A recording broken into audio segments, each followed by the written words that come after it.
seeking your input. Hey Redditors, I'm currently working on an assignment for my small business management course. I would love to get your insights on which business idea I should pursue. Here are the 3 concepts I'm considering. Vintage clothing rental, a service offering curated high-quality vintage apparel for rent. Eco-friendly subscription box, a monthly delivery of sustainable products including reusable household goods and natural beauty items. And mobile plant care service, a service providing professional care for indoor plants, targeting busy urban dwellers who need assistance with plant maintenance. I'm leaning toward vintage clothing rental service because of my passion for sustainable fashion and the positive feedback I receive from social media, but I want to hear from you. Which idea resonates the most? Thank you for your input. Interesting. Mm-hmm. So the first one we covered in a previous episode. Did we?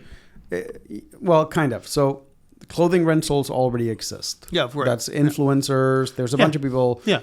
Movie studios. Yeah. Like clothing rentals exist. Vintage clothing rental is just a sub-market within that. It works. You could do that easily. Eco-friendly subscription boxes, they exist too.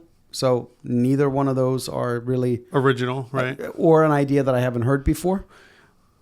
The third one, my gut reaction was initially, what? Why would someone do that? Like, they go to your house and walk your dog, and that's what I was thinking.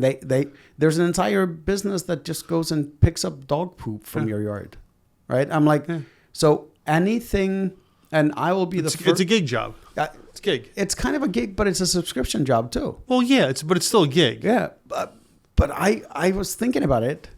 I didn't have plants in my house for almost 2 years. Because how did you breathe? Because every plant died. Yeah. Like you wouldn't take care of it? No, I would forget to water. It wasn't until I used technology to remind me to water the plants once a month and stuff. Right? That's too funny. But like gardening and taking care of plants is like a whole thing. It is a whole thing. Exactly. It is and I could see that there are people that would want to have plants around, but simply don't want to deal with the hassle of that maintenance. So I actually like... It doesn't sound like a lot either, but it really can be. It is a lot, right? Like I was talking to one of my employees a couple of months ago, and I was like, what'd you do yesterday? She's like, I spent half the day like taking care of my plants. Trimming my plants and stuff, yeah. I was like, you spent what? Half a day on plants? Yeah. Right?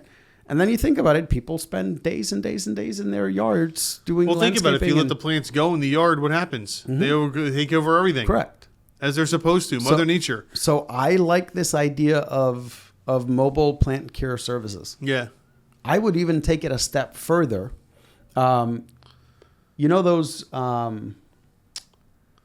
companies that rent you the doormats and stuff for businesses, right? Mm-hmm. Where they literally just come in and they swap your doormat and they take the doormat somewhere else and they take care of it. I would do the same thing with plants. Like, tell me what plant you'd like to have in your house. Oh, different plants. Gotcha. Yeah. Swap plants and then I just swap the plant out. I take the plants back. I do what needs to be done so that I don't have to do it on site. Right. Now you don't need someone that actually likes taking care of plants to do it, because you can have one driver that goes up and picks up 50 plants. And most plants, you take clippings off the plant, plant it somewhere else, and you grow more plants. Your actual acquisition costs for the plants themselves could be near zero. Yes. You would have to pay for the pots. Right. And then you would have to know, like, this customer likes blue pots because it matches their decor. Right. So now you have 10 plants that are all in blue, right? But you limit it to like 4 colors, right? Blue, brown, red, whatever. And rather than going on site and having to go into their apartment and take care of it, you literally tell them, put the plant outside the door. Yeah. We'll swing by, pick it up, and we'll leave your replacement plant. Yeah, could be. Which will look the same. Yeah. Right? Because we'll guarantee that you always have it's like doing the dishes. A 4-foot plant. Right? But that's the other thing. Like, they grow. Yeah. Right? So you got to trim them back and stuff. Well, I happen to like my plant at the size it's at now. Yeah. I don't want it to grow. And I understand you can choke it down by making the pot smaller or whatever.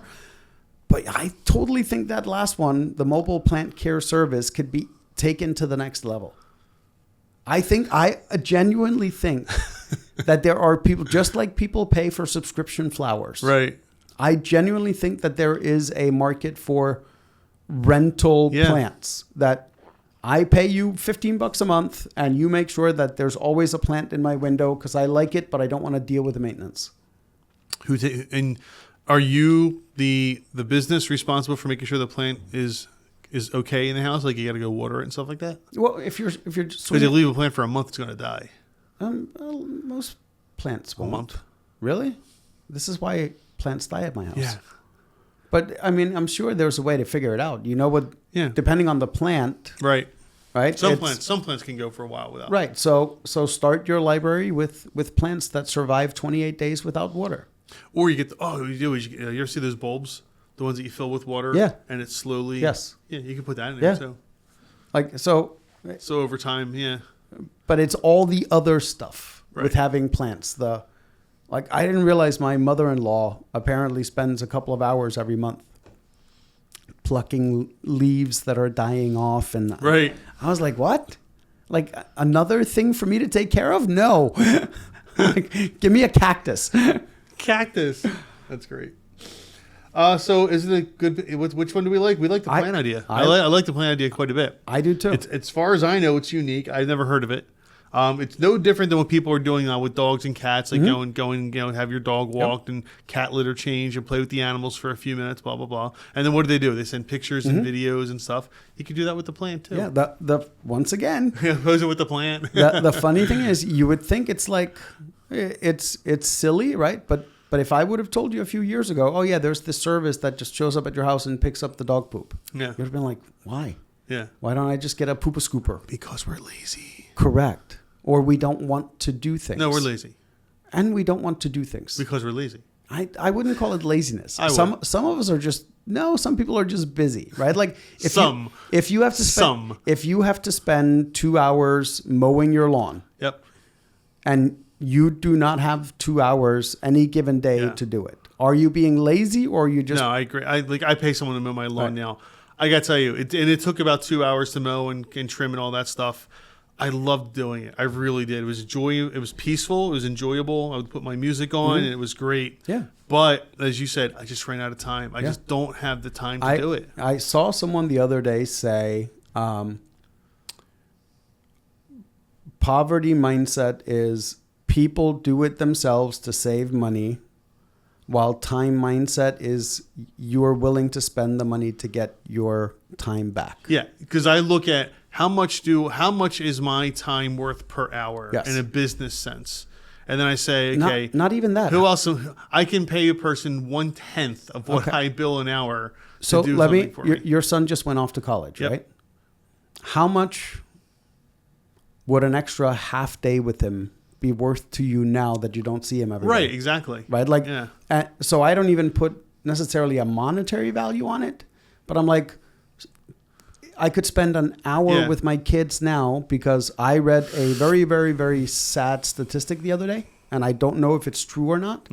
By the time your child turns 18, you have already spent 75% of all the time you are going to spend with them. That probably makes sense. At 18, 75% of all the time you spend with them happens before that. Wow. And I'm like, oh, that's absolutely true with our daughter. I mean, we see her once or twice a year now. Right, for a few hours or a couple of days. Days, yeah, that's about it. Yeah, that's very true. I was like, when That someone is sad. Oh. when someone said it like that, and I'm like, this is why you buy your time back. Yeah. Right? Your time is worth different things at different times. Basically, what this told me is, until my girls turn 18, my time is going to be with them is going to be worth more than almost anything that I can do. So then going back to a couple of ideas ago when they were talking about writing software, what to do with it, et cetera, maybe you're not necessarily solving a problem. Maybe you're just giving people time back, right? You're doing something that could be done faster and easier and save people time that they can do other things with. Right. That's what the recipe app basically did. Right. Is you no longer have to spend 30 minutes Googling recipes that may or may not have your ingredients. You literally just take a picture and it comes up. Right? Saves you 10, 15 minutes of trying to Google recipes. It's not a problem. You can do it yourself if you need to. Correct. But how much time does this really save you? Oh, that's a very interesting point. Now I'm sad. I'm sorry. I'm just kidding.